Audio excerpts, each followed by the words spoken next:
Okay, so we're here again, ready for another deep dive. Yeah. And like always, the goal is to really get the most out of the sources you've sent our way. Pull out the good stuff. This time, we're tackling resilience, but not just in the sense of bouncing back. More like, how do you come back even stronger after something knocks you down? Right. And the material we're digging into is this really fascinating episode of the Mindset Mastery podcast. Okay. It features these two people, David and Lisa, and honestly, their stories are pretty intense, really personal stuff. Yeah. But the idea is, by going through their experiences, we can get a better grasp on what resilience really means, and more importantly, how you can actually build it in your own life. Mm. I think it makes sense to start with David's story. It kind of throws you right into the deep end, emotionally speaking. Yeah, I agree. And what really grabs you about David's story is that it starts with this picture of success, right? He's Yeah. got this business that seems to be doing amazingly well. Yeah. And then, boom, double whammy. Bad investments, a rough economy, everything just collapses. Bankruptcy, loses his home, savings, everything. Wow. And the podcast does a really good job of showing how, apart from the financial devastation, there's this massive hit to his confidence. That can be so hard to come back from. It's like you build something up, you put in all this work, and then it just crumbles. Yeah. That's got to be a huge blow to your self-belief. Yeah. But that's where things get interesting, right? Yeah. He doesn't just wallow in that feeling of despair. It's like he had this moment where he realized that feeling sorry for himself, well, totally understandable, wasn't actually doing anything to help him move forward. Yeah. That shift, that decision to stop focusing on what he'd lost and start looking for a way out, that seems like a really fundamental part of resilience, don't you think? Absolutely. And what he does next is super interesting. He doesn't just hope things will get better. He starts actively researching resilience. It shows he's really proactive, wants to understand what's going on and figure out how to fix it. But even more than that, he focuses on the things he can actually control. And that's key. In those situations where everything feels out of your hands, being able to identify what you can influence for David, it was his mindset, the skills he already had, and his network that's crucial. It makes so much sense. Yeah. And it wasn't just theory for him either. He actually took concrete steps, like reconnecting with mentors. Right. That's such a smart move. Yeah. Sometimes having those experienced voices around, people who've been through tough times themselves, it can give you incredible guidance and perspective. Definitely. And then learning digital marketing skills, that shows he was adaptable, willing to move into a new area and find new opportunities. And then starting the freelance business, that was him putting those new skills into action, building something from scratch again. Exactly. It wasn't one of those overnight success stories, where he just bounces right back to where he was. It took him 3 years. And I think that really highlights how resilience often takes real sustained effort. It's a marathon, not a sprint. The Mindset Mastery episode mentions that he did eventually build another successful company, but he came at it with more wisdom, more patience this time.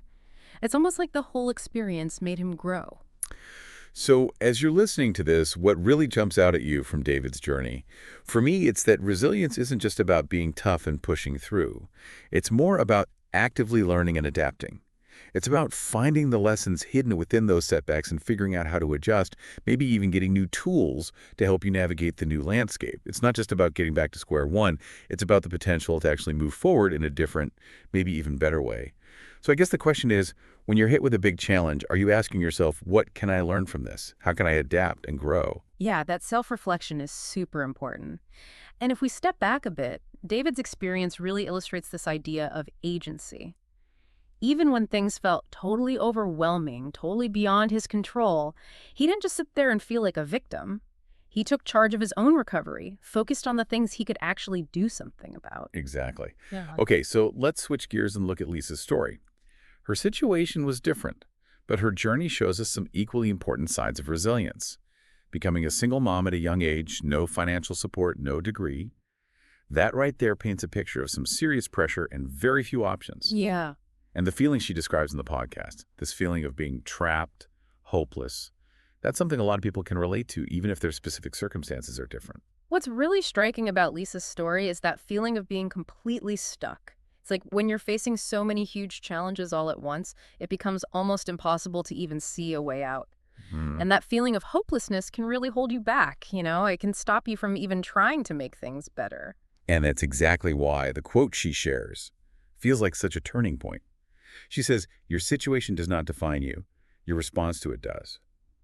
It's like that statement changed everything for her.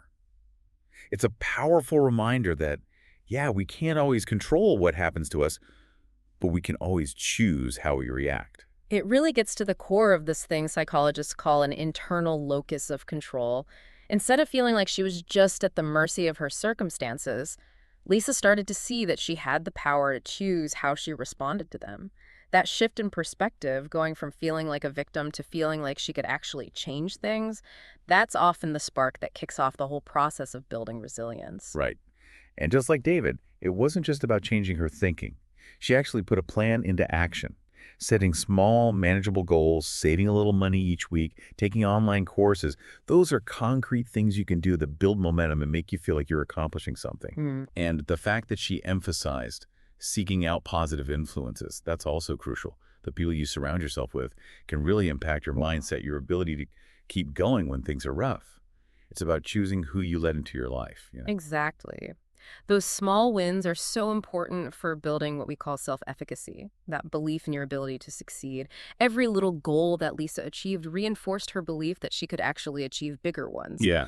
And having a supportive network can't be overstated. Positive relationships give you encouragement, offer new ways of looking at things, and can provide practical support when you need it.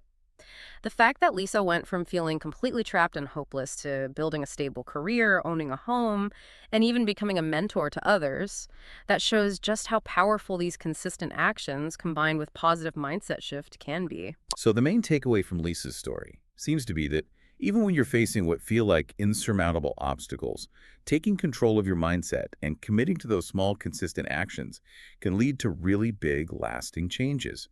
It's about breaking down those huge, overwhelming challenges into bite-sized pieces that you can actually handle. As you're listening right now, think about this. What's one small step, even if it seems tiny, that you could take today towards something you want to achieve or challenge you want to overcome? That's a really important question to think about. Lisa's experience reminds us that big change doesn't always come from these massive dramatic actions. It's often the result of those small, consistent efforts that add up over time to create real and lasting change. Okay, so we've looked at these two really powerful personal stories. Now let's try to break down some practical strategies for building your own resilience, things we can learn directly from David and Lisa. The first thing that really stands out is this idea of consciously shifting your mindset. Right. And what's interesting is the specific way that shift happens. It's about moving away from that very natural human tendency to ask, why is this happening to me? That kind of thinking often leads to feeling helpless, like you're just a victim of circumstance. Instead, the focus becomes, what can I learn from this? That question reframes the whole challenge as an opportunity for growth, for understanding things on a deeper level. Absolutely. It's about recognizing that setbacks, even failures, aren't the end of the story. They're part of the journey. They almost always have valuable lessons hidden in them, even if those lessons are tough to learn. So as you think about this, how can you work on reframing those setbacks in your own life? Instead of just focusing on the negative, can you make an effort to find those lessons? And See that you soon process for the of next part. reframing can really change how we deal with future challenges. If we can see failure not as a judgment on us or a sign that we're not good enough, but as information, as a necessary step in learning, we become more likely to take risks and keep going even when things are hard. That's a key part of developing a resilient mindset. Right. The second really practical strategy is about taking small, consistent steps. Both David and Lisa, in their own ways, showed us how this works. Yeah. David started by just reaching out to his mentors, and then he committed to learning new skills that were relevant. Lisa focused on those small, achievable financial goals and taking individual online courses. Neither of them tried to fix everything at once. That's so important because when we're facing a really big, complicated problem, it can feel overwhelming. It's like, where do you even start? But if you break down that big problem into smaller, more manageable tasks, suddenly the whole thing feels less daunting. And crucially, it gives you a chance for those early wins. And those small accomplishments, like we talked about with Elisa, they build your motivation, your confidence. It creates a positive cycle. It's like climbing a mountain, you know. You don't keep looking at the distant peak. You focus on the next step right in front of you. Exactly. And those small wins, whether it's learning a new skill, saving some money, or just dedicating some time each day to personal growth, they create this positive feedback loop. They build momentum and reinforce that belief in your ability to actually make progress. So, thinking about a challenge you might be facing right now, What's one small, doable step, no matter how small it seems, that you could take today? Just one. And what's really key is consistency. Doing small things regularly is much more effective than those bursts of intense effort that you can't keep up. It's that compounding effect of consistently taking those small steps that leads to real change over time. And the third strategy, which Lisa's story really highlighted, is how important it is to surround yourself with positive influences. Seeking out mentors, nurturing supportive friendships, even immersing yourself in inspiring things like books or podcasts, all of that helps you build a more resilient mindset and gives you that crucial support when you need it most.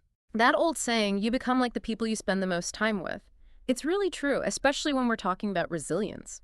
Positive people can offer so much encouragement, give you different perspectives on your challenges, and help you stay motivated when things get tough. Right. On the other hand, relationships that are negative, that drain you, they can really undermine your efforts to build resilience. So it's worth taking a good, honest look at your own support network. Who are the people who lift you up? Who inspires you?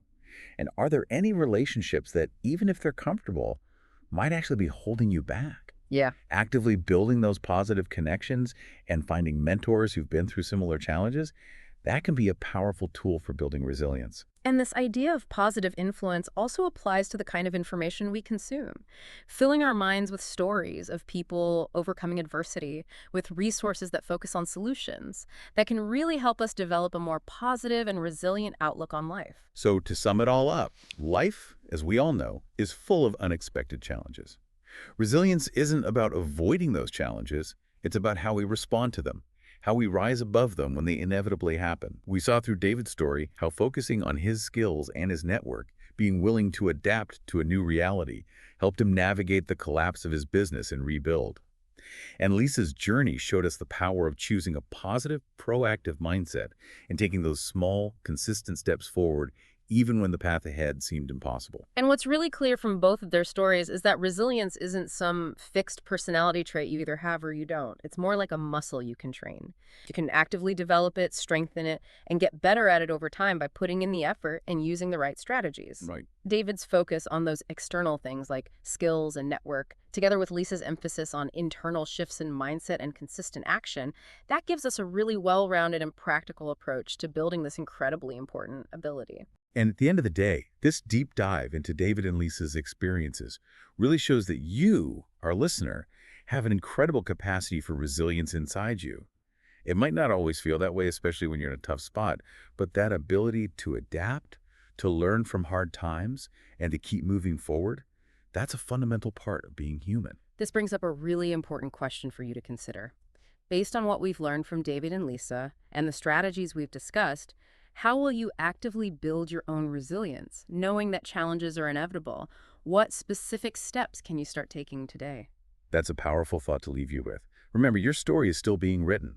You have the power to choose how that story unfolds, to make it a story defined by your resilience, your ability to grow, and ultimately your own unique version of success, building on everything we've explored together in this deep dive.